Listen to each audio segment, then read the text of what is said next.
Yes. Yeah. Welcome, everyone, to the Real Trekkies cast, Episode 1. I am your host, Matrix Lord 2 and 2.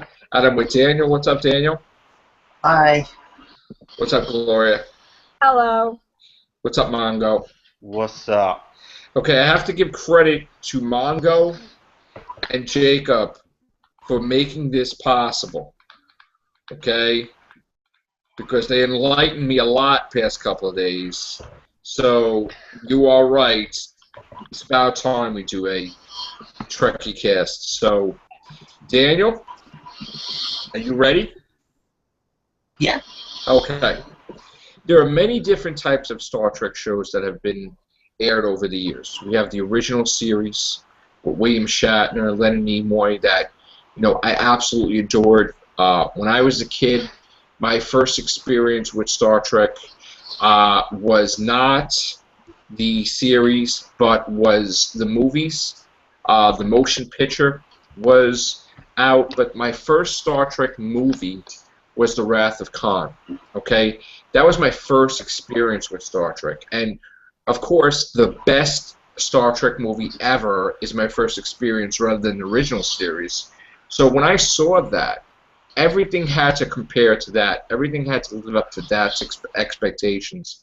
It was the greatest movie ever, and it really got me interested in the characters of Captain Kirk and Spock and their friendship, and Spock dying, and I was just fascinated with space. I was already fascinated with Doctor Who, but now on the big screen, and I was already fascinated with Star Wars, but now on the big screen I got to see something other than Doctor Who and Star Wars, which was Star Trek. And to me, it was really exciting how you had this organization called the United Federation of Planets, which they had Starfleet, and they were explorers, and there was all these interesting things. They had all these cool devices like the transporter, and they had the tricorder, and there was the phasers and all these races and stuff that were like enemies. So it was really exciting seeing this world for the first time on the big screen in this balcony, beautiful theater of the Lane Theater on New Dorp Lane in Staten Island, New York. And my dad loved Star Trek, and he got me into it. Like, we went to see it, and my mouth was floored. And right after seeing Star Trek II: The Wrath of Khan, I went and my dad maybe watched the original series, which was amazing. I was hooked, and I got caught up with everything, and I just absorbed. Like, when I was a kid, I was just absorbing all this stuff, everything. I loved everything science fiction. My first experience was Doctor Who when I was 4, and I just loved everything science fiction, probably because of Doctor Who. Star Wars, it was an amazing thing to see. I mean, one of the greatest movies of all time. I got to see it as my first movies. So Star Trek was just another addition that actually just latched onto my life and became a big part of it, as much as, Doctor Who more so, but I became a huge, huge Trekkie. And I grew up, when Doctor Who was off the air, we had Next Generation that was already on there a couple of years, Star Trek Next Generation. And then Deep Space Nine came along. And Deep Space Nine was quite different than Next Generation because it started off with a war. It started off with Locutus of Borg, started 43997, assault on Starfleet at Wolf 359. Okay, and Benjamin Sisko was a commander on this ship. I think Vulcan was the captain, I think. And Locutus had attacked all of the Starfleet ships. And immediately, the first pilot episode wasn't a boring episode. It was a lot better than Encounter at Farpoint, which was Next Generation's pilot. It just jumped into the action completely. Just pure war, battle, and loss. We had the loss of. What happened was the Borg ship had zapped their ship. I forget what the name of the ship was. Their shields were being drained. The captain wanted to recalibrate the shield mutations and then there was like a direct hit to deck 1 through 4, which one of those decks was Jennifer was on, which was Cisco's wife. Okay, so now you got the seriousness of the whole ship's going to blow up in 4 minutes. Okay, Cisco has to get to the turbolisp. He has to get to his wife, his kid. At the same time, he has to get everybody on the ship evacuated. So by 3 minutes into it, a minute has passed, he gets into his cabin, he gets Jake, he moves him over because he was barricaded under stuff, and then he's trying to get his wife out. He can't get his wife out. The clock is ticking. The freaking ship is going to blow up because the warp core is just going to blow up, okay? So now, I guess the science officer, whoever, the alien, I don't know what race, I forget what race it was, comes in and he's like, please help me. You know, he's like, she's gone. You got to go. And he's like about to, you know, he's lost it as commander because his wife is dead, okay? Basically, this guy grabs his kid, he throws his kid to this guy, and, you know, Cisco is above all these people, but the officer says, no, he's totally lost it. I got to get him out of there. He's grabbing Cisco, and he carries him friggin' out. He's screaming, oh, my wife. He throws him into the friggin' shuttle bay. Throws him in there, right? And then you get to see one of the most incredible visuals in Star Trek history, where he's looking out the friggin' view screen window in pure defeat and disgust that he's got to watch now the Borg ship destroy his ship where his wife's on there. The pure rage and disgust and just hopelessness in his face, where he has to now be a father, okay, to this kid at the same time being a commander, was one of the most incredible things I've ever seen, okay? And when I saw this, I was like, as much as I was a fan of Next Generation, this was something different. And I'm like, oh my God. And I went out and I bought this $200 freaking Cisco stat thing. And I went and bought a whole freaking case of figures. I really got into it. Now, I do like Next Generation a lot more, but I was into Deep Space Nine. I had the first shirts. I had everything, bumper sticker, everything. So that's my experience with Deep Space Nine.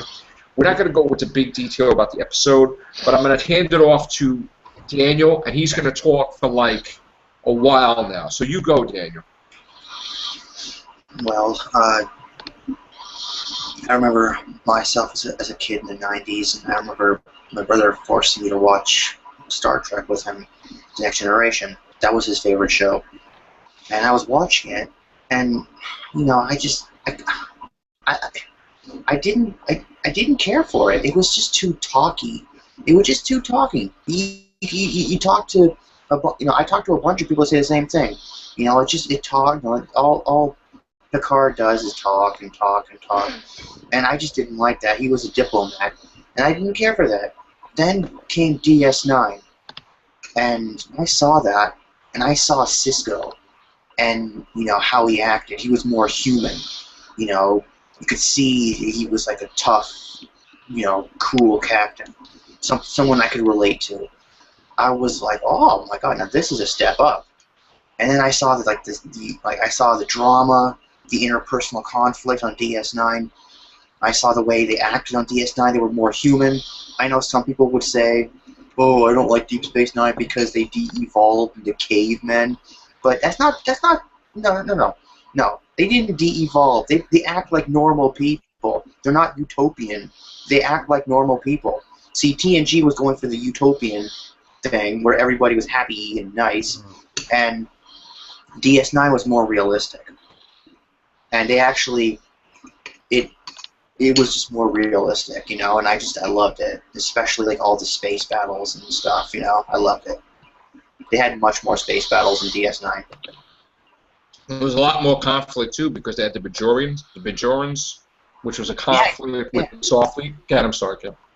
Yeah, the Bajorans with the whole, you know, because they came out of the Cardassian War, you know, the Cardassian occupation, and you know, you could tell that there was like some tension between Kira and Gul Dukat. She hated him because he was like his rank was SG. Dukat. SG means Supreme General. He was a Supreme General of the Cardassian military. So there was a lot of tension there because he killed a lot of her people, and it was just really, really good, and in the first episode, okay, when you compare the first episode, Emissary, with the first episode of TNG, I mean, I heard a cast. I was listening to a cast, and they were comparing Emissary to Encounter at Farpoint. And Well, Emissary is so much better, yes.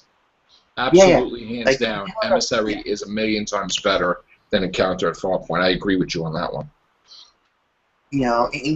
Encounter at Farpoint, the first thing you see is this really cool. Well, not cool. I didn't find it cool. I found it okay. The spaceship, like the Enterprise, and then you see Picard with a smile on his face. He's all they're all oozing with optimism, and I'm just like, and they all want to be there. You know what it is? I think, not to get too negative, but they're oozing with optimism because they have the honor of giving not just any ship, but the new Enterprise ship.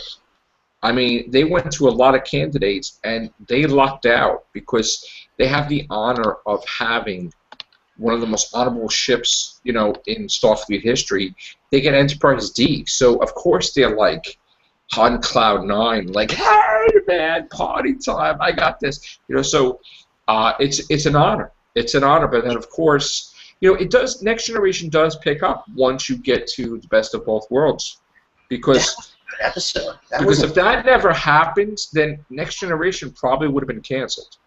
Yeah. Once that happens and the Borg kind of got into it, then Starfleet really had a threat. Okay, and then the more threats came. So Next Generation, after Best of Both Worlds, like Best of Both Worlds Part 1 and 2, and then on, was fantastic. Fantastic. Okay? Oh, yeah. And also, to keep in mind, Next Generation ended a finale, Season 1, where something unheard of happened.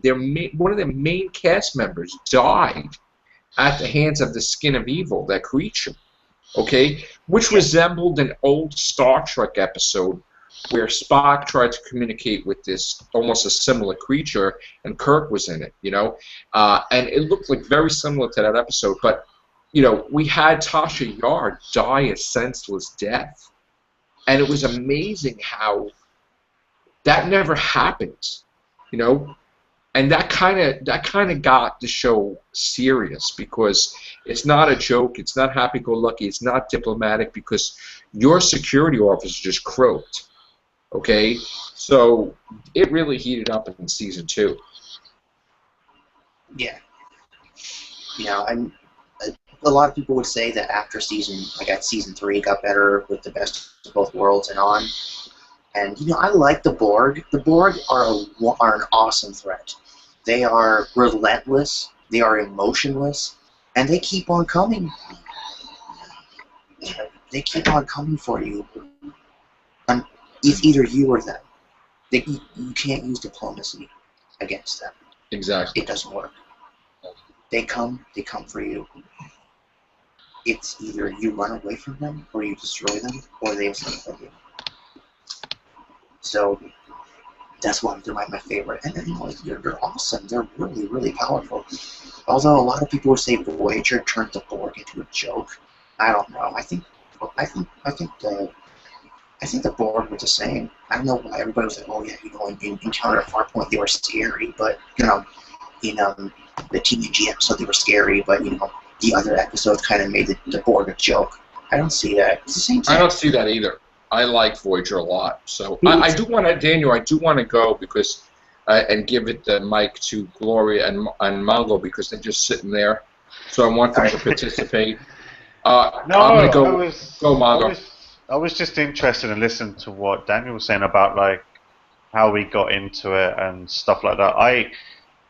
I'm not really as much of a fan as you guys with the whole Star Trek thing. I don't know it inside out like mad. But when I was a kid, we only had the 4 channels. You know, when Doctor Who was on and things like that.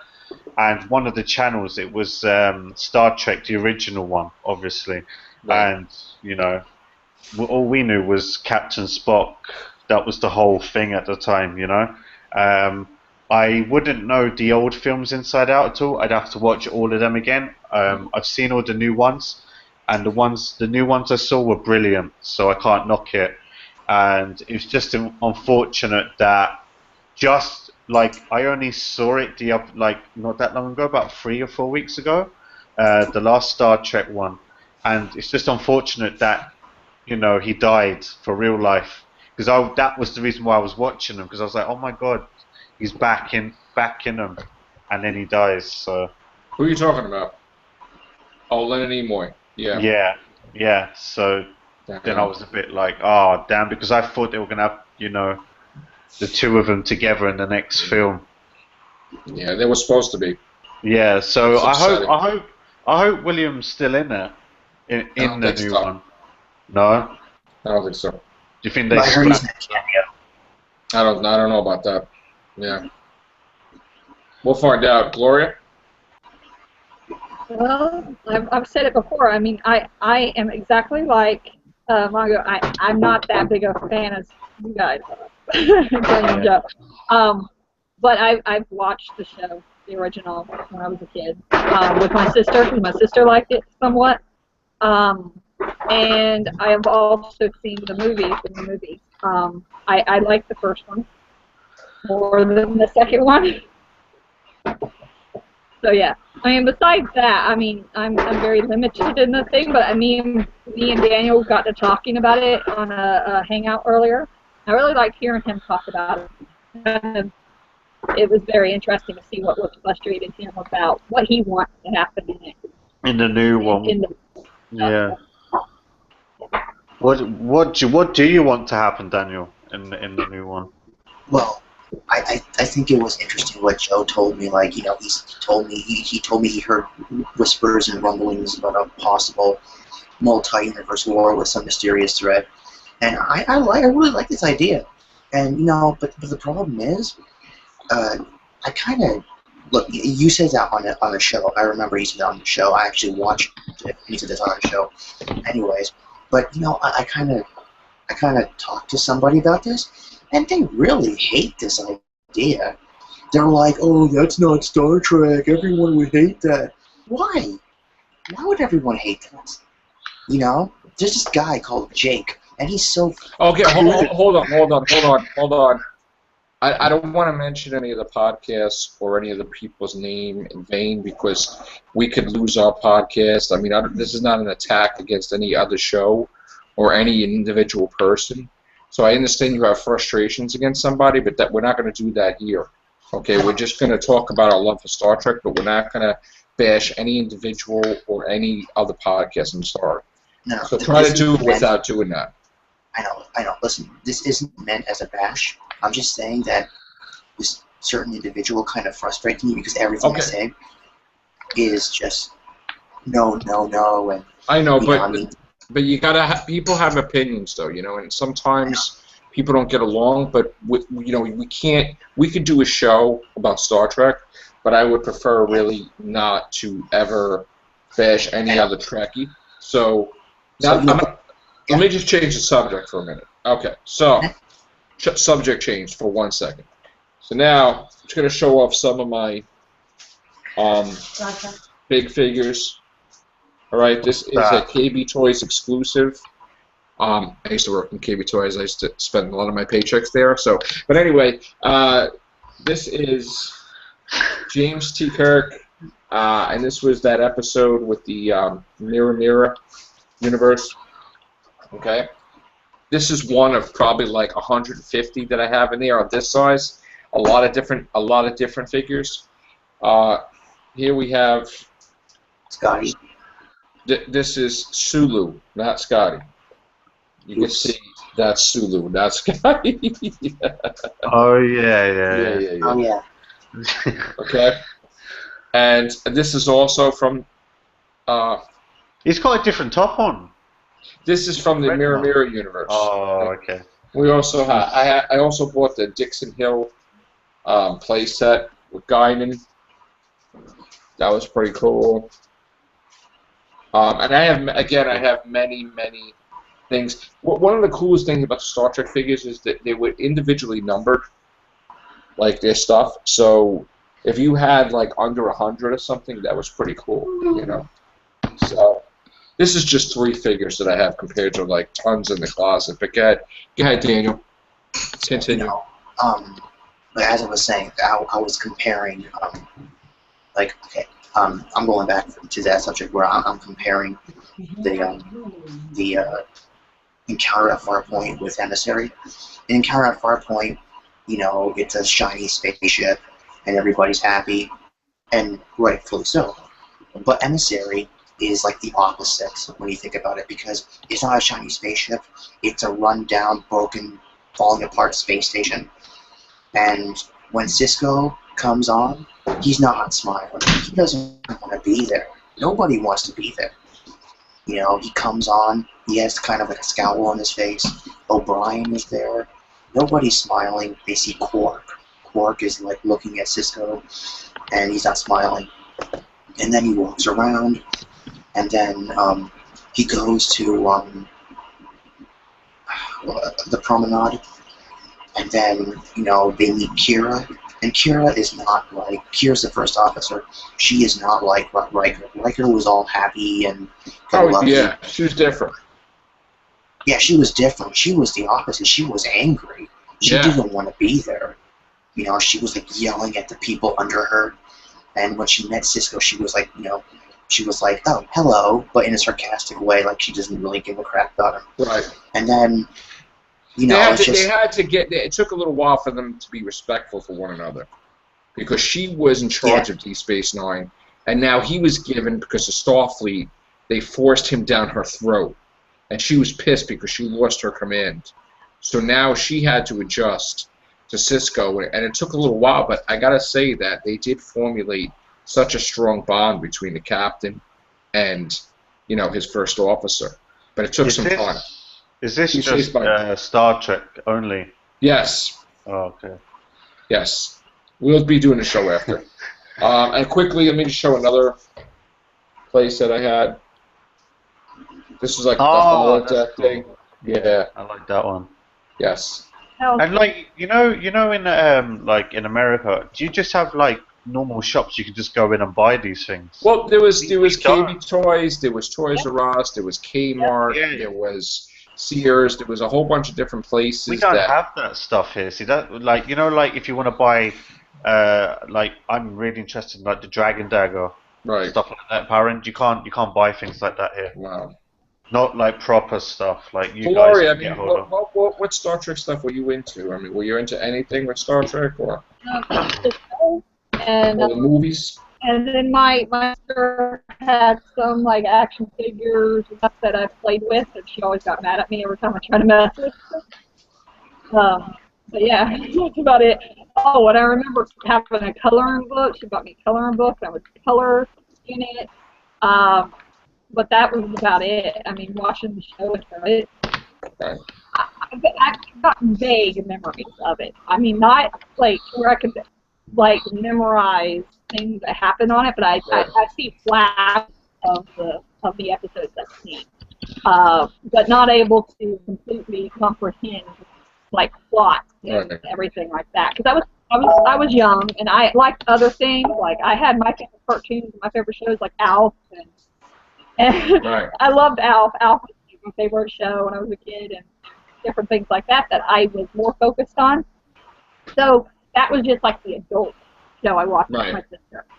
That I would remember some things about, like depending on what it was, and then I would be like, okay, I'd get tired after a while, and I would go and play with my own toys. but yeah, she's I remember the stuff that she had. All right, so Daniel, go back to you, man. Yeah.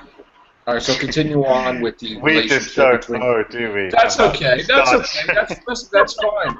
That's fine, man. Daniel, go back into the relationships between Kira Nerys and Odo, please, and go ahead. Okay, I don't really remember much about their relationship, but Odo liked Kira for like a long time, but he didn't want to tell her, and which is understandable. A lot of people, have girlfriends, have women that they want to tell them they like them, but they can't. They feel shy, so whatever. So, and then later on they got together, but for now he's like Are you he doesn't crazy? know how to tell her. He doesn't know how to tell her he loves her, but and Did you just say this on air? what? Yeah?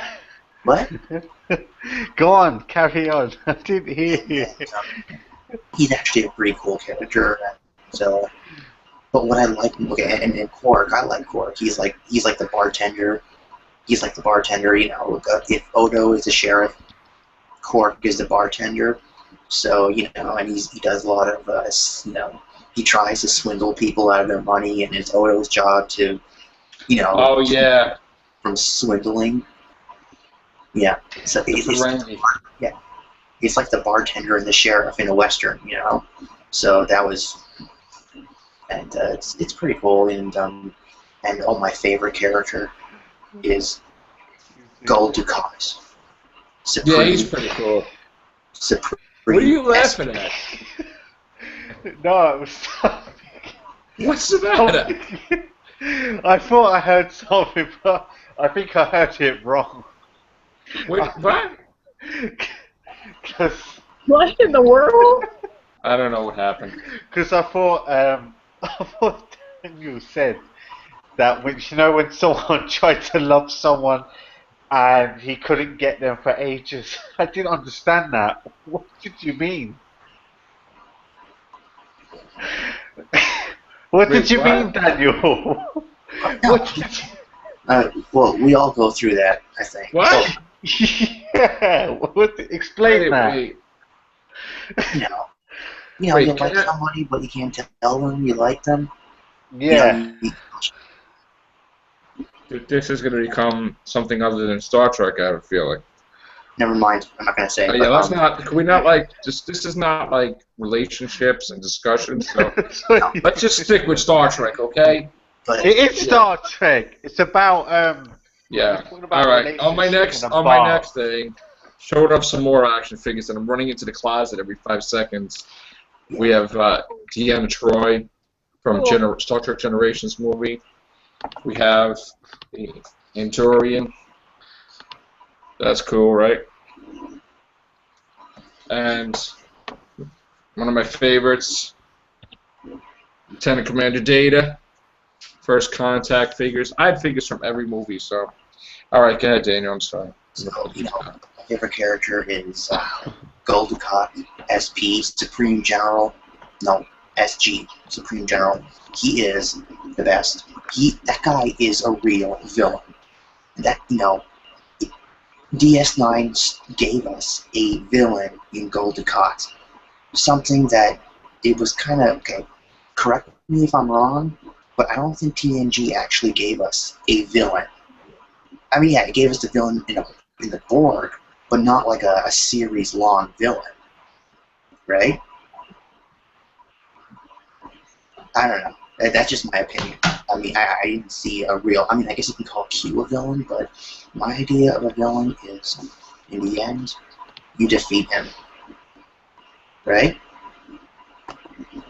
Well, you Like, guys just didn't talk destroy. about like where you think the new the new Star Trek's got. Where's it going?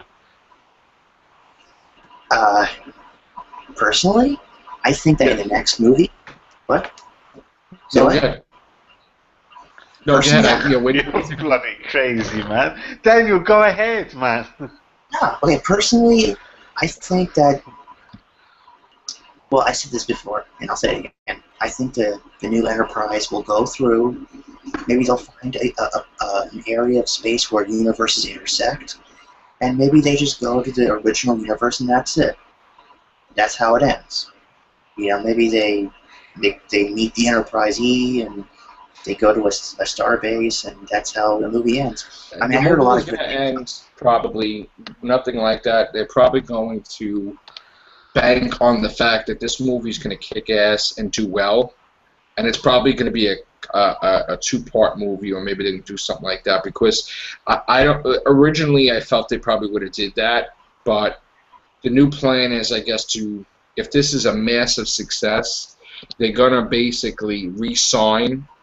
Was it Christopher Pine and Zachary Quinto and everybody to probably another 3-picture deal? So that would last probably another 10 years. So basically, they're banking on this one doing way better than Into Darkness. So Yeah, but is it going to be darker or is it going to be lighter? it's going to be dark. It's going to be dark, but it's going to be like on the edge of your seat type of. Like, it's going to be really interesting, I think. No, I liked it the way it was heading. I don't want it to change. I like it. I don't want it to change. I've been hearing things I've been hearing that Simon Pegg he said he's trying to go. He doesn't want to go too postmodern, and he wants to throw in the joy of discovery and all that stuff. But that's all why they're calling it Star Trek Beyond, because they're going beyond whatever they've ever explored before in some type of unknown area. But based on what he's saying, I'm kind of a little freaked out that he's going to make it a little lighter. Well, I can tell you this, all right? Being that the timeline's altered, there is like a 50-50 chance that they could encounter the Borg. Uh-oh. Okay? There's a 50-50 chance that because everything is out of sync and altered, and because there was a ship built with advanced technology of the future, the USS Vengeance, okay? No, it wasn't from the future. Khan created it. Well, okay, well, whatever it was created with more like a warship, whatever. But the thing is that there's a big possibility that they can go anywhere with this because the timeline is totally altered. He can encounter the Borg first because it's a whole new timeline. So I would be open for Kirk to battle the Borg. I only hope that they don't have it where he gets assimilated, and that would be a copy of Next Generation. But it would be really cool to see that. Yeah, and like this movie is gonna do better, in my opinion, than Into Darkness because now let me say this: in Into Darkness, I remember I said what I said. I said that it was the best movie ever. Right. Benedict Cumberbatch as Khan. This is what I said back then. Right. This is what I said back then. I know. I was so happy to have something at the time because I had to wait 4 long years. Correct. And when you're starving, you're going to be so happy. You're going to be so happy when you get something. But the whole point is you don't starve. You eat something else. You watch Doctor Who. You watch Star Wars. You watch all these other things to feel your hunger. Okay. That's like if you like chicken curry. You don't wait for it. You have noodles. You have pasta. So that's the whole thing. If a movie is crap, it's crap. It's like even if you're starving, the meal may be terrible. Okay, and that movie was terrible. You just eat it to survive, right? It's like entertainment. It's like entertainment. And now that you look at it, you're like, it's crap. Well, no. I didn't say it was crap. Well, I thought that it could have been better. I agree that they should have made Benedict Cumberbatch somebody else. Because, after I watched the movie like 100 times, I see what the fans are talking about. No, but if you watch Wrath of Khan 100 times, then you'll freaking know what we're talking about. Yeah, I know. I get it. Because you could watch here's the thing, right?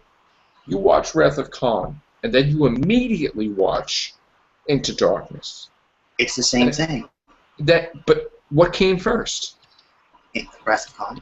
Well, then there's a problem because you got ripped off, and so did everybody else. Because the whole purpose of changing the timeline is to not copy the timeline.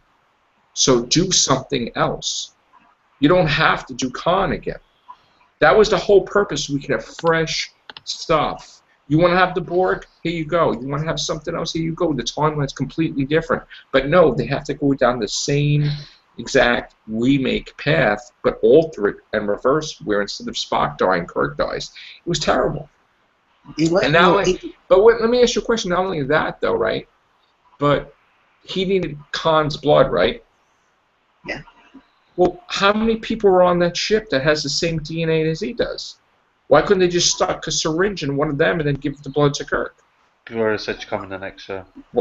Somebody said that. Somebody said to me, why don't they just get a syringe? And he has all the bodies on the ship. So why don't you just pull blood from one of the Botany Bay, whoever they were there? Why don't you just pull the blood from them, and then it would have been fine. You didn't have to fight Khan. I know. It's just it was full of plot holes, you know. And plot holes? There was a Grand Canyon of plot holes. Yeah. Was it just to tease you guys, or what? It was stupidity. And it was the same thing it was like the same thing in a new wrapper. You know? Yeah, but now you know what they got to explain now? You don't have to he cannot be normal now. Kirk is going to be like a superhuman strength. I mean, you can't just give him the thing to heal him, but then he has that in his blood now.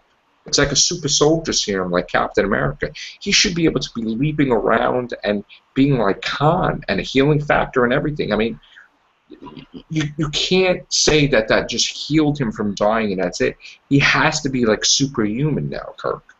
Yeah, exactly. And they talked to Chris Pine, and Chris Pine said, I would like to visit, now that he has Khan's blood, he can explore a darker side of Kirk, and we can see Kirk like super strong, and all that stuff. Well, whatever. I'm kind of excited that they have, Khan's blood in him, and I just, I'm going to ask you, what do you think the chances are of Khan being revived?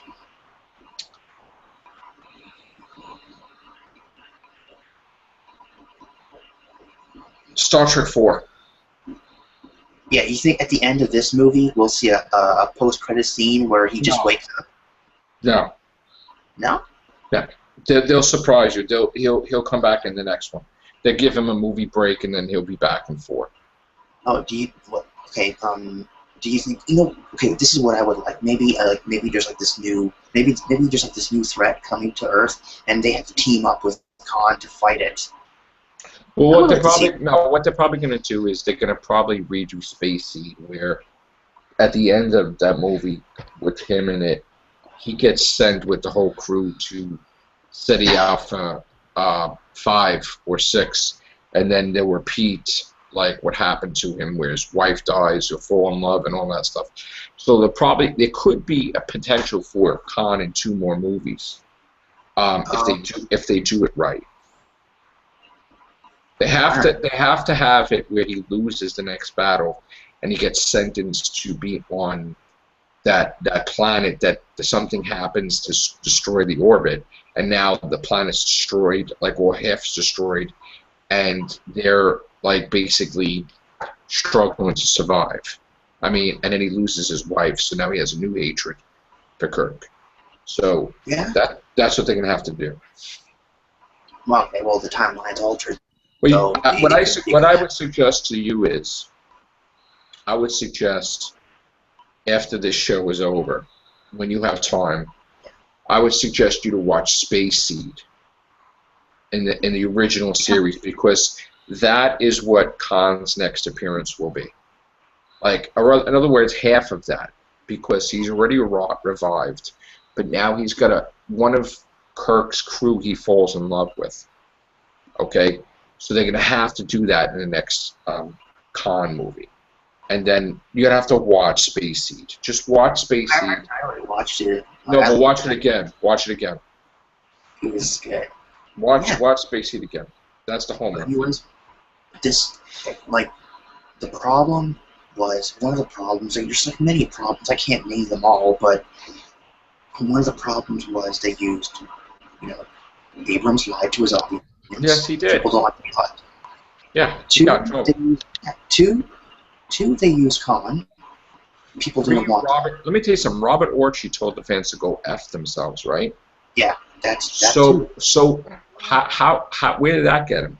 Actually, you know where that got him? He got him where his movies were failing, got him in a lot of trouble. He had to apologize, and not only that, but it got him fired, basically, eventually, from Star Trek and everything else. So, and then Simon Pegg told the fans to go F themselves, and then his 2 movies that came out afterwards went in the toilet. Yeah. So. But, okay, like the first movie, Star Trek, okay, let me ask you, okay, you don't like the second movie, but did you like the first movie? I liked the first movie. Yeah, the first movie. It was good. Why? It was a new story, and it was a new villain, right? No. It was good because it was connected to the Prime Universe. They showed that through Spock and through the Romulans, that the timeline was altered, and now, even though it was altered, they still needed Kirk without being raised by his father and mom, this time just with his mom. He still was like Destiny. He still was going to be Kirk, the famous captain, even regardless that his own timeline was changed.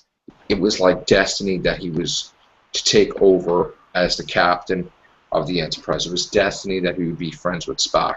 And the whole movie was about destiny, about fulfilling your obligation and fulfilling your destiny. And what made it really good was the fact that it was thrown in their face what their future was going to be. Old Spock talked to Kirk and he said, he told them what was going on in the future. You are going to be captain of the Enterprise. You are going to be the most famous captain ever. Your friendship with me. All this stuff. And even Spock found out about that.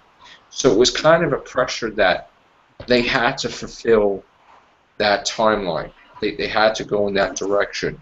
And with the knowledge of the future, it made it fresh because it was like they got a fresh start. It was like they were young again. I mean, they didn't have memories of the future, but they knew of the future.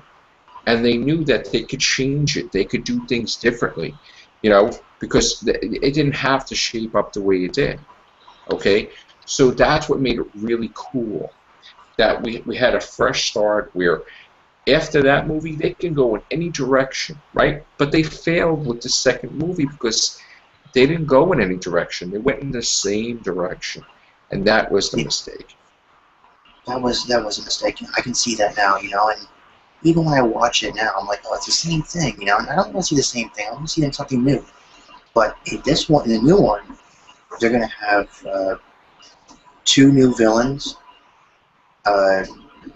Sophia Boutella and Idris Elba, Mm-hmm. and they're going to be like Simon Pegg promises them to be like 2 kick-ass villains, someone like really badass villain, something we've never seen, something really really cool. And I hope so, and if there are Romulans in there, I hope they have red matter. Red matter is cool. Again, we could have like Klingons wiped out completely. We could have a whole new race. We could have the Borg. We could have anybody. I mean, what did you think about the Klingons in Into Darkness? I wasn't a fan. No, well, I think Scott McCallum said he liked it. I don't know. We didn't get to see him that much, so. I thought they were really, really good. I don't like that they're different looking. I don't know. No? Don't they look scarier? I don't know about that. Because I remember when I looked at the old Klingons, I'm like, they don't look. They look weird. I don't know. They're really big guys with a. Maybe they'll grow on me. Maybe. What? Maybe they'll have to grow on me. I don't know. I don't know. So, I thought it was really. I just hope the next one will be much better. And they're out there. They're out there now. It was good. I think they're going to be filming Star Trek 3 soon in Canada, right? You know what? I think so. But I heard a rumor. I shared you this rumor that they've already started filming in April. That's good. I mean, do you think that's possible? Well, they have to do the special effects for so many amount of months, so it's going to be coming out next year. So yeah, why not? Yeah. I mean, okay, like, they say they're going to start filming in June, but sources say they started filming in April. I'm confused. That's great. It doesn't matter because it's going to be out for next year anyway. So who cares? You know. Well, I don't know. I mean, I don't think I am going to say with this new podcast that we have, Daniel, we are going to be talking about the new movie as it becomes available, the news. We're going to be talking bits and pieces about all the other series. And we're going to be reviewing classic Deep Space Nine, classic Star Trek, classic Next Generation, Voyager, Enterprise. And it's not going to be consecutive. Like, well, if it's got to be based on the mood. So, you know, we will probably have the Real Trekkies Cast episode 2 next week. And I'm going to try to do it once a week, or maybe sometimes twice a week. So when the time comes in 2016, we'll have over 100 episodes out already, and it will be big, a big show. Yeah, and if you guys tell me what, like if you're reviewing one of the old movies, say. Yeah, we're going to get you to watch it. And then I'll watch it, yeah. We're going to assimilate you into our collective. Because I was actually just watching... we will add your biological and technological advances to our own, all right? Basically, yeah. Also, do you think the budget is going to be higher or lower? It is lower. Lower? Yes, it's lower. Like what? What are you, like 150 million, maybe? It's like significantly lower because that's the way it is. We're gonna have to work what we have. So, but that's okay. That's okay. It doesn't have to be. You know, we'll just see what happens. We really don't have any pictures yet, but let's just give it the benefit of the doubt. It has to be better than Into Darkness. It has to be. So, yeah. And I think it will be. So, all right, Daniel. Yeah. Thank you very much. You're welcome. Mongo, thank you very much. I didn't even do anything. Well, you will, because we are going to make sure you watch the movies. Yeah, I will. Because resistance is futile. All right? Okay. All right. Take care. Bye for now. Live long and prosper.